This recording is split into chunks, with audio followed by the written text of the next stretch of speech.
What's up, everybody? I'm back with another movie review, and this is of Penguins of Madagascar. Not to be confused with the TV series that came out a few years before the movie, which focuses on the penguins as well as King Julian and Maurice and Mort, as well as this random new otter character that we didn't see in the movies at all, back at the zoo, interacting with stuff back at the zoo. Um, not to be confused with that. This is in a movie, Penguins of Madagascar, released back in 2014, I think it was. And what it is we get backstory on the penguins themselves, their origin story, and how they came together and whatnot. And then that's like the first part of the movie, and then the rest of the movie takes place after Madagascar 3, when everybody's in the circus.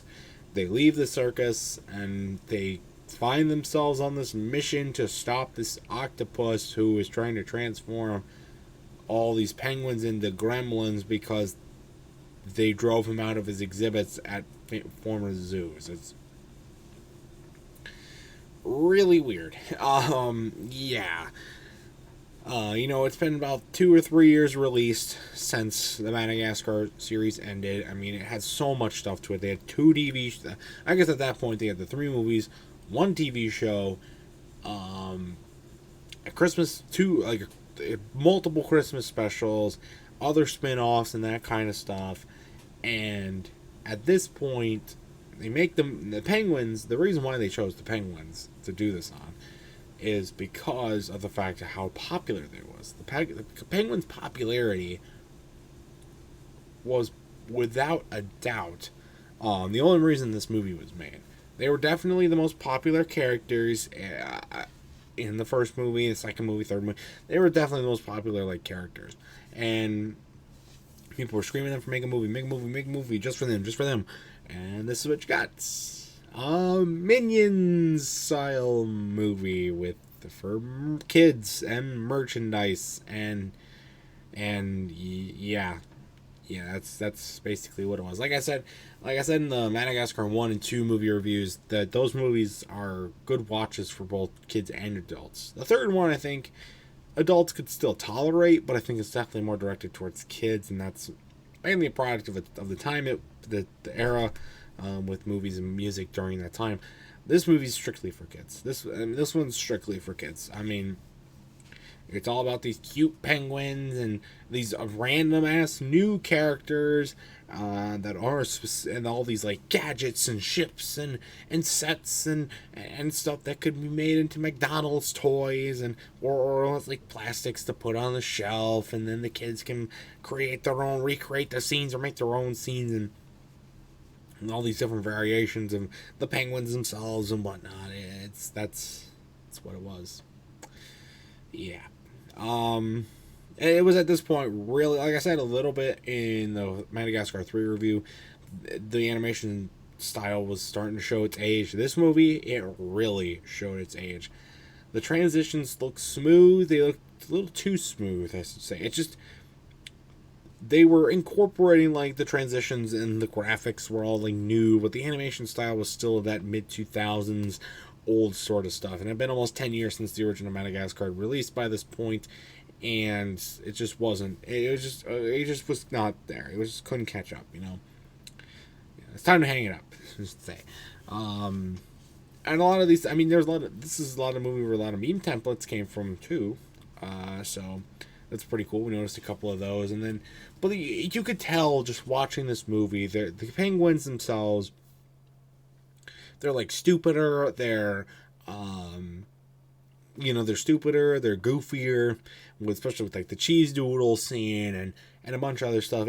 They're made to make kids giggle, and they're made to make kids fall in love with the movie and all these penguins, so that they buy merchandise, because that's what the movie was made for.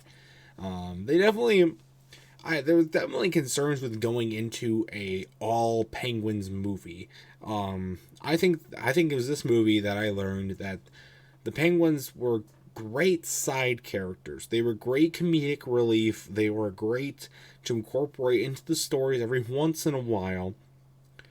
but having them as their own in in a movie, especially after you've established all this other stuff, it just doesn't work. It just does. It did not go good. There were definitely some good moments. I mean, it's funny. I mean, you could laugh at it. The jokes are still funny, right? But the movie's not itself is just not that good, and it really sad because I think they had having them as side characters and then turning them into main characters for their own movie, especially when you want to make it canon and to the original plot and the storyline.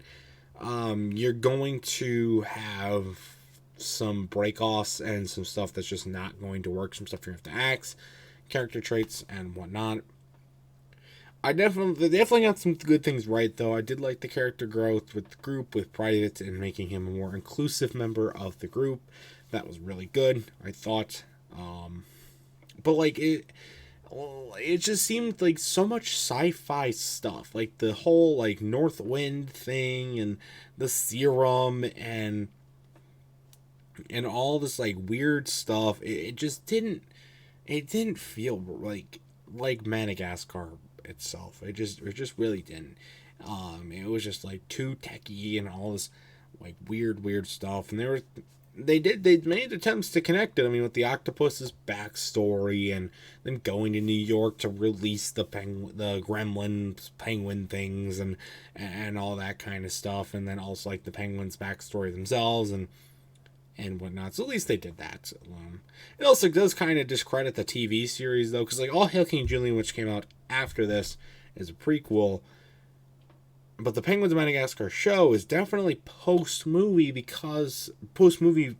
time because of the fact that King Julian, Maurice, and Mort have their own enclosure at the zoo. So I don't know if I guess you could call that canon then or not, because it really doesn't follow the movie timeline. But oh well. I'm going too deep in on this. Yeah, all in all, summary, it was a cash grab. And it really established the fact that the Penguins are better off as heavy side characters instead of being main characters on their own. But you have to try if you're going to know the answer, and they definitely did. So, hey, another movie for me to watch, I guess. My final score for this movie is probably going to be about a 6 out of 10 again. Well, probably even a 5. Probably going to go with the 5 because it's not as... Madagascar 3 was definitely better. It had some good points to it. This movie really didn't have a lot of those, so I can't put it on the same level as Madagascar 3. So that's going to do it for this movie review, though, and that's going to do it for Madagascar movies in general. We're not going to review, obviously, the either TV series or the Christmas specials, since they're really not their own movies. So we'll see what the next movie review, movie marathon series is going to be. But there's definitely going to be some more. Just depends on when. So that's going to do it for this video, though. Stay tuned for much more amazing content, including more movie reviews, other awesome stuff. And until next time, I'll see you guys later. Goodbye.